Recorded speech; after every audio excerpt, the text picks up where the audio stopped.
जंगल की सुनहरी घास में बकरी चरती रही। पत्ते हल्की हवा में सरसराते सूरज आखिरी शुआ छोड़कर डूब गया। सायाह-ए-शब ने झाड़ियों को स्याह चादर ओढ़ाई। बकरी का दिल धड़का। मैं की आवाज तन्हाई में गुम। अचानक जुगनू आया, चांदनी का छोटा सा टुकड़ा चमकता हुआ उड़ता। पीछे चलो। इसकी रोशनी नरम मगर दूर तक फैलती। हर मोड़ पर चांदी की लकीर छोड़ता चला।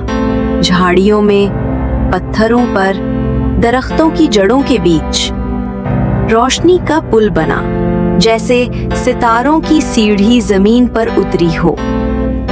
बकरी ने उसके पीछे कदम रखे, खौफ भूल गई। घर की छत नजर आई, माँ की आवाज सुनाई दी। जुगनू आखिरी चमक देकर गायब हुआ। मगर रात अब झिलमिलाती है, सितारों से, जुगनू की याद से, रोशनी की लाजवाल कहानी से।